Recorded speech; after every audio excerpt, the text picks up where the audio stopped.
Do you have something that like is a really, really easy fundamental function in life that you just cannot do? Shitting's I very hard. What is? Shitting? Shitting. Yeah. Shitting for you is very difficult. Well, I feel like it's a thing. You know what I mean? Like you do it all the time, 6 times a day. You gotta go try to.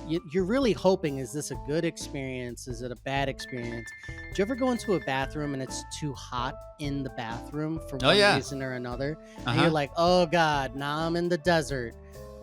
Like squatting down. Sauna turd. And you're cleaning. It's cleaning. Who likes cleaning? Nobody likes cleaning. I know you're seated. But are you really relaxing? Like, I'm not. You're doing math, you know what I mean? Right. Round hole square peg kind of thing. Yeah. Mega Dads Live is a mature rated podcast. It's for the Mega Dads, the Mega Moms, but not the Mega Kids. So put on those earmuffs and let's go!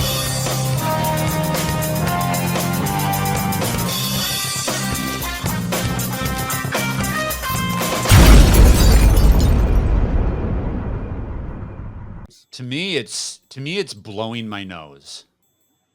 I don't know what it is about blowing my nose, but it always feels awkward. I always seem to be unsuccessful at it, either in like the pressure goes out the wrong nostril, or it like backs out my throat. Like I'm trying to blow through my nose, and like I just get a boost of air coming through my whatever the hell I have done that tunnel is, accidentally, where you're like you're going to blow your nose, and you're like, and it's just like, how did You're that almost even happen? killing yourself, yeah. A lot of times I blow a booger that just like shoots sideways out of the Kleenex. Like you don't have a protective barrier around your nose, and so a booger just goes like boing, shooting out like a rubber band. I'm a 44-year-old fucking man, and I to this day have never blown my nose in a way where I felt like I succeeded. Yeah. Every time it's awkward. Yeah.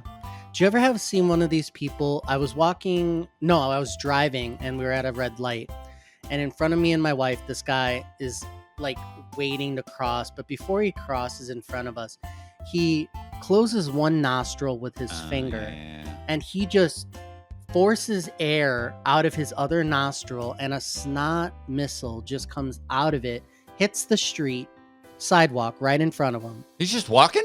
And he just moves on. Yeah, he stops for one quick moment, presses it one nostril, and just like forced air so his other nostril would expel what was in there in a mucus ball, and it just shoots out like a bullet. And he just moves on like this is normal in broad daylight in public. I've seen this a handful of times, and it drives me crazy. I'm who are you, sir? Yeah. I'm equal parts disgusted and impressed. I'm not saying I wasn't impressed, because this is a skill, obviously, but it's like, it's not one that you want to brag about. You know what I mean? If you were getting mugged, if you were getting jumped in an alley by a couple of guys, what cooler way to defend yourself than to get a quick little like snot rocket? Yeah. Yeah. Yeah. I get it.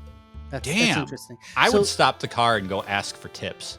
So what's going on with you is you have a problem with your nasal cavities. You probably have a divot or something like that. Something about a deviated septum. My nose. Look how fucking big my nose is. Yeah, you have a lot going on there. I'm like a Muppet character.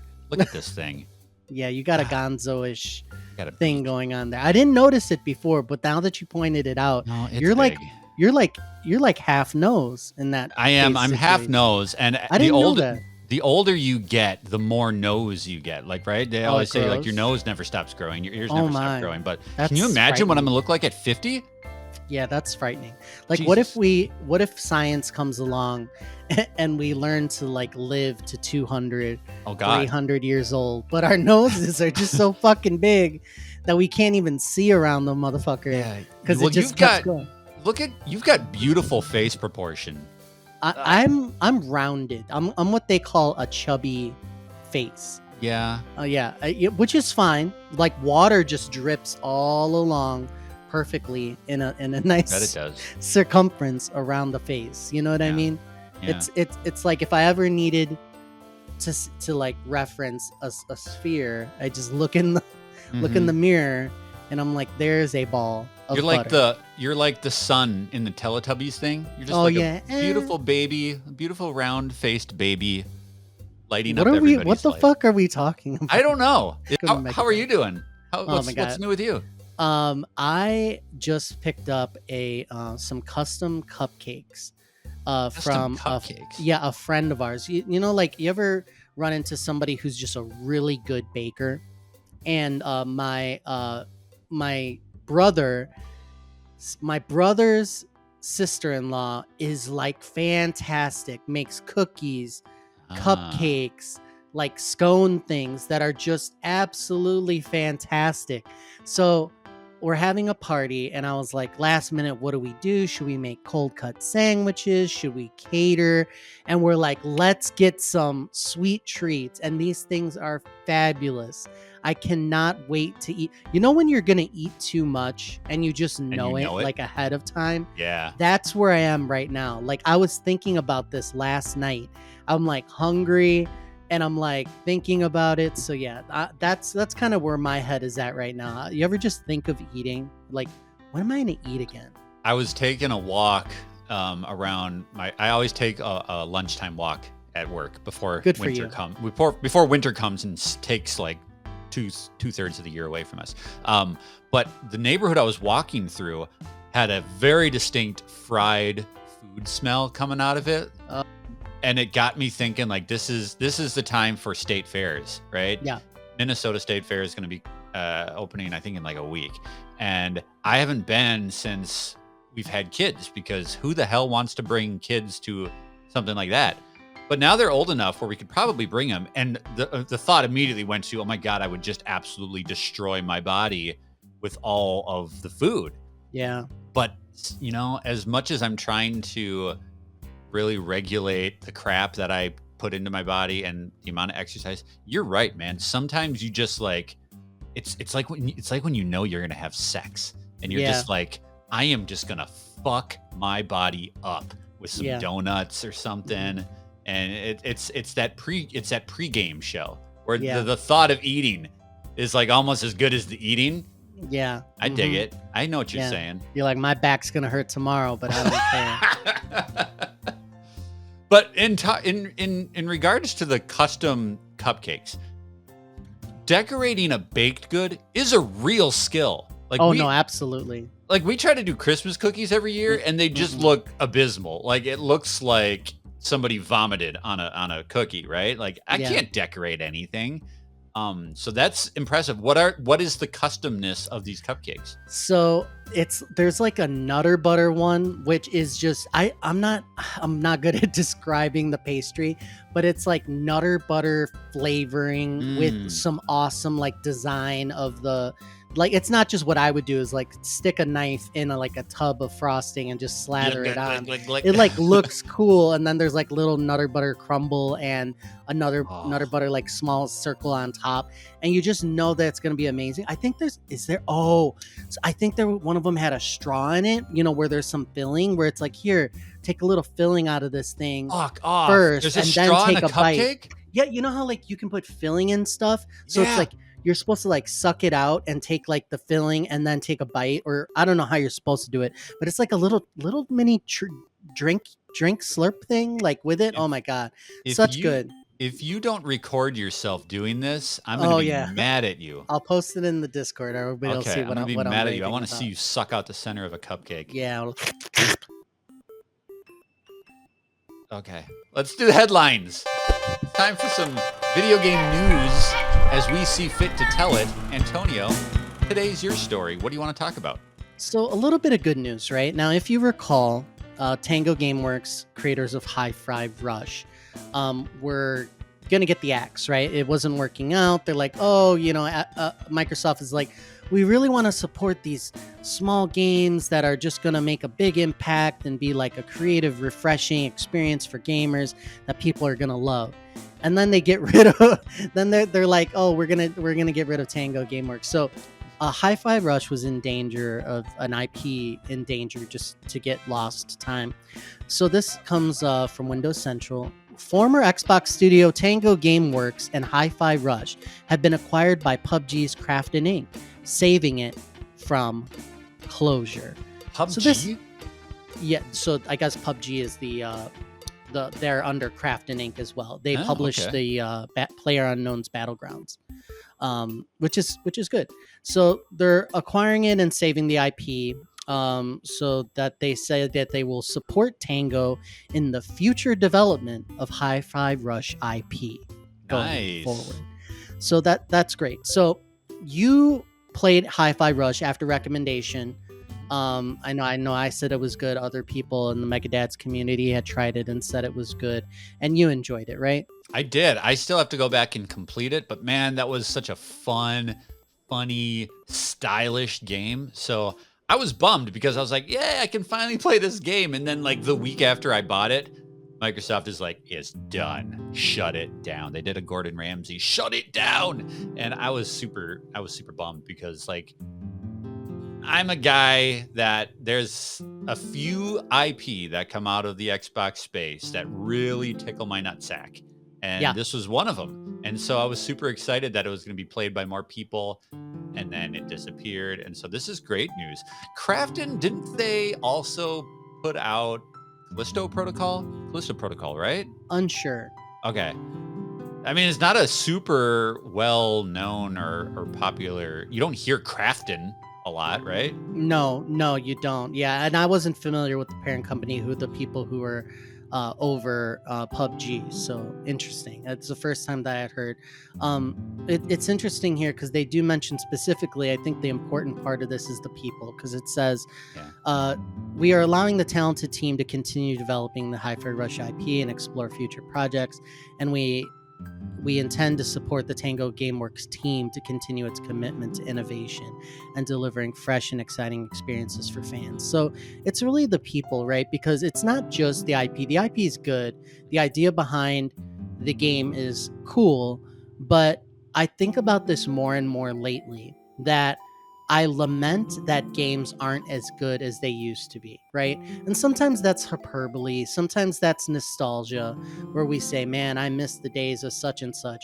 Yeah. But when you really think about it, you have talented people, right? And they catch lightning in a bottle in a way of making a game that is really good, right? This is something that should be seen as rare because lots of games get made. If you look at just like any eShop store sale or Steam or anything like that, in the grand scheme of things, creating a really great video game is an achievement. And then you have all these developers and people and talent that go into this thing. And then what happens? The teams are dissolved. They break off. They go and they try to find work elsewhere. You know, you've were useful for a while, even though you were part of something successful like Hi-Fi Rush. People liked it. Something happens on the business end and you're out of a job. So this happens all the time, day in, day out. We're hearing about these massive layoffs and everything gets scattered. So you have somebody who has worked at a company, maybe they're really good at doing this thing that makes this feel really great in a game or makes it look really cool in a game. You have that, and then they're gone, and all that talent, and maybe they get out of game industry and development altogether because they just can't do it financially with their family anymore. Then I think it's like a brain drain. It's a talent drain on the whole gaming ecosystem as a whole. So whenever they can keep people together who have made something and keep the industry healthy instead of just layoffs, I think in the end, it's going to be better. Do you feel that way, that games are not as good as they used to be? Do you ever think that maybe it's because of the kind of dangerous, toxic, like atmosphere of the hiring and firing? You know, I've been thinking about this because, like you said, there's just layoffs and closures and all this stuff, but it's never been more obvious the system and the mechanics behind video gaming. Like when we were growing up, even in like our 20s and our early 30s, it's like games were about the experience, and now so much of how people look at media and how people look at entertainment and how, if it's successful or not, is all about the mechanisms behind it. Deadpool and Wolverine came out, and people were talking more about how much money it made than how good the movie was. Yeah. And I think that's kind of the same thing with video games. Is it's like, I've never been more aware of the system in place behind it. We're all talking about layoffs and closures and crunch and all this stuff.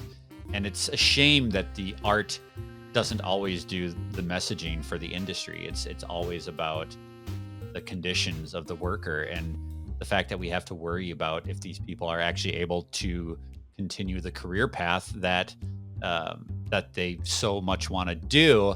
And I wonder, with this story in particular, it was a while ago that they announced that they were shutting down this studio. So I wonder how much of the team, like the fundamental team that was behind those games, I wonder if they haven't already moved on to other things. Yeah, I'm curious how much of that workforce actually still exists. Yeah. But hopefully they were still, I don't know the details of it. I don't know if they had been shut down already, or if basically they're resurrecting a husk and are going to have to rehire to create these games moving forward. But hopefully those people are still able to make this art that they wanted to do in the first place before they had the rug pulled out from underneath them. Yeah. The place to be for Megadads socials is the Megadads Discord, where you can engage with your favorite Megadads as well as other friends of the Megadads every single day in our stress-free and welcoming social space. When you're a member of our Discord, you will get alerts for all of our content drops, so you never have to miss a review, a podcast, or a hot take. Partake in our fun weekly Megadads holidays like Waluigi Wednesday and Final Fantasy Sunday. Megadads Discord is fun, free, and follows you wherever you go. Join us today and become part of the conversation. Well, speaking of interesting and artistic games, I have a game to talk about that I'm gonna probably struggle to talk about. So I'm gonna need you to bear with me, Antonio, because this is a weird one. I do it all the time. Yep. I want to talk about Thank Goodness You're Here. Ouch. Which is a game that I played first during the Steam Demo Fest over the summer. I downloaded a demo for this game. I had seen a teaser during, I believe, a PlayStation State of Play. They announced this game, and it's a quirky looking animated comedy game. You play as this little, when I say little, I mean really little, like you are a tiny little character, and you're a traveling salesman, and you are tasked with going to this small English town to peddle your wares, to speak with the mayor and try to sell them whatever it is that you're selling. All the characters and environments in this game are think 80s animated cartoon or storybook. All the characters look like Muppets. They're super colorful, with exaggerated features.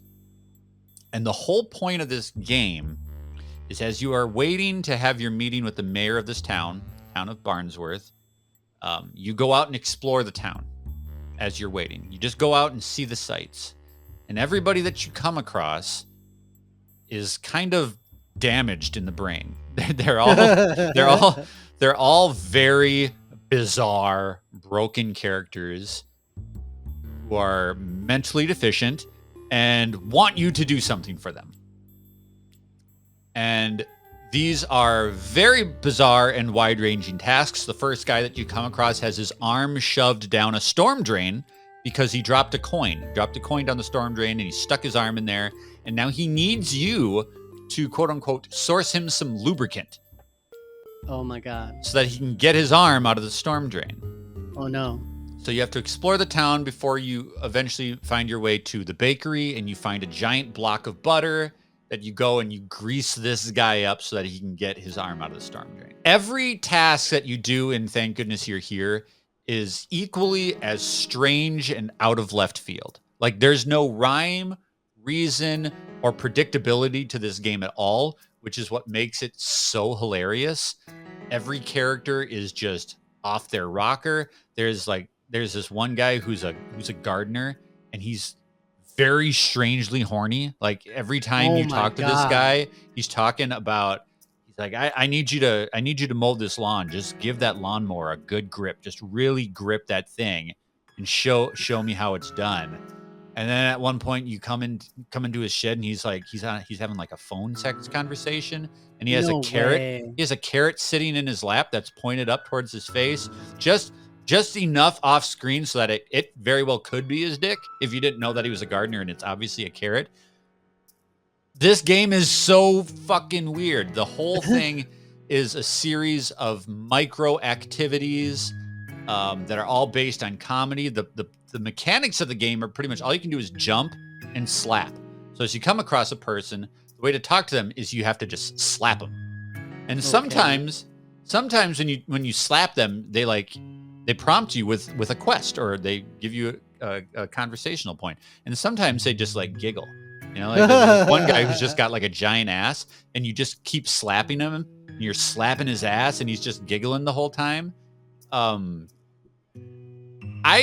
I don't really know how to categorize this game other than to say it's a bizarre comedy experience like a WarioWare, where there's no main gameplay hook. You're just doing a series of rapid fire, weird, funny things with very simple gameplay mechanics, all for the sake of comedy. This game is all about the jokes and nothing else.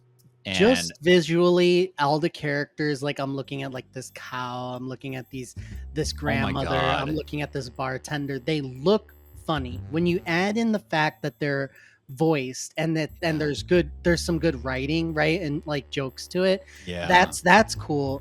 I am still confused about the gameplay because when you are getting the butter, you're doing like these little tasks. Yeah. You are still jumping and slapping only. There's no like WarioWare like mini, like there's a claw game. There's like a little platforming bit. section. There's a little, so you're not really doing much, period. You're ever. not doing much at all. Like the most that you do is like you'll wiggle the joystick or you'll tap the buttons in rhythm. It's to not something. difficult. It's just a means Not to at get all. to the next scene. Then Yeah, because because the town of Barnsworth is gated off, and you can only access certain portions of it until you complete a task.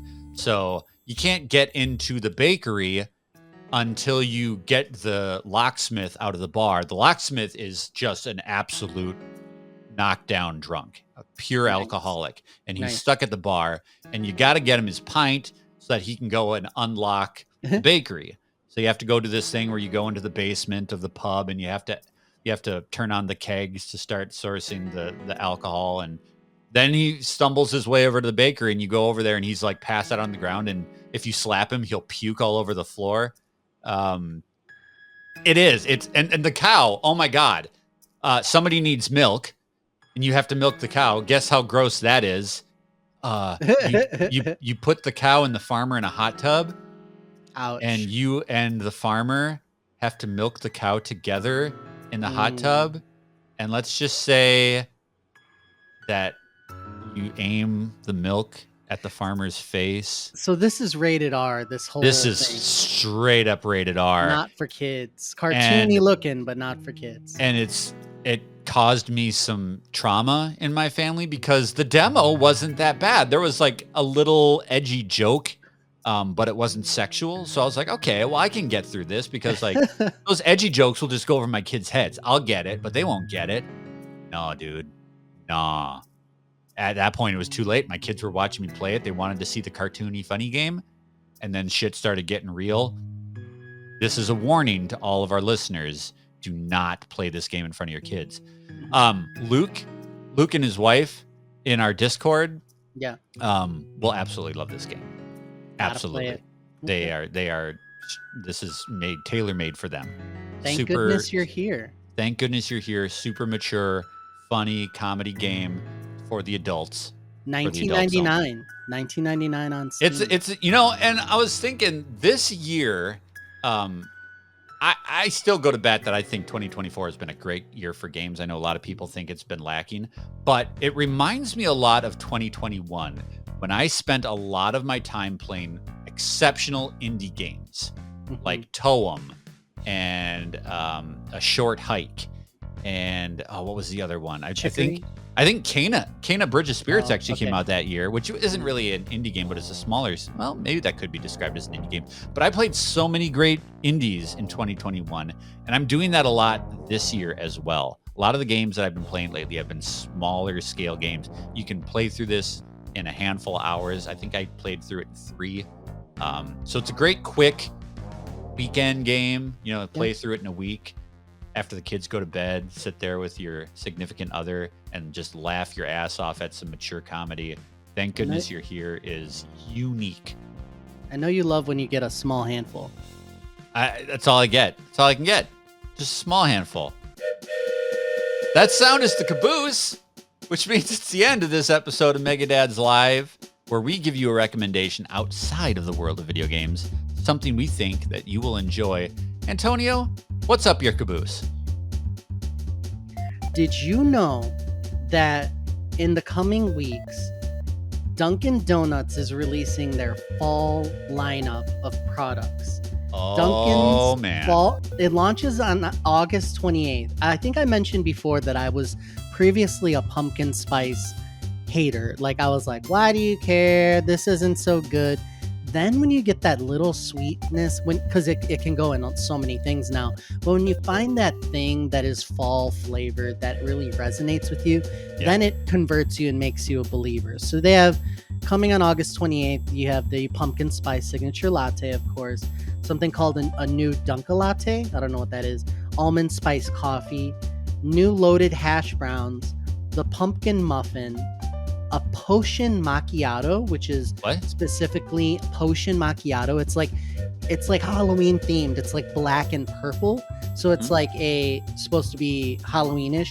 They put a munchkin inside of a donut and draw eyes and legs on it. So it's a purple spider donut. It actually looks pretty cool. So there's like all this fall themed stuff that's going to be coming out very soon. And if you're like me, a recent convert, you're super excited because you haven't been part of the PSL pumpkin spice latte culture for very long. So now I'm in it. Like I'm like barely in the last year or two. So fall's coming. All the pumpkin, you like pumpkin pie, I think you had said before. Yeah, You're a big pie eater. You love pie when it's in your I'm face. a big pie eater. you eat pie a lot. You put it right up in there in your gullet. My mouth. Yeah, you eat pie. I like to tongue out a pie. I don't even eat it. I don't even cut a slice. I just like to stick my tongue into it. I like pumpkin. I'm not a pumpkin. I haven't tried all this pumpkin spice like drink kind of thing like you were talking about. I feel like you are starting to go full throttle into this. Like you were resistant, then you got a taste, and now you're going to be a junkie, huh? Yeah. I'm going to get a fall sweater with like I love PSL on it. Like I'm going full way.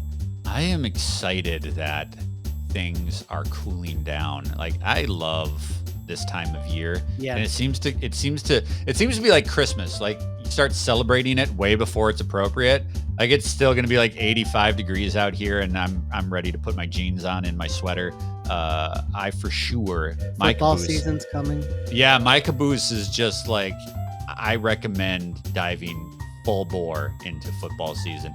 I'm super excited that the Vikings are going to be back on TV. We're going to be terrible this year. Absolutely terrible. Yep. If anybody knows anything about football, you know that Vikings are in rebuild mode. And we got this new hot shot quarterback in the draft, rookie dude. He's going to come in hot. And what does he do? In the first fucking practice preseason game, he blows out his knee. He's had surgery this week, and he's out for the season.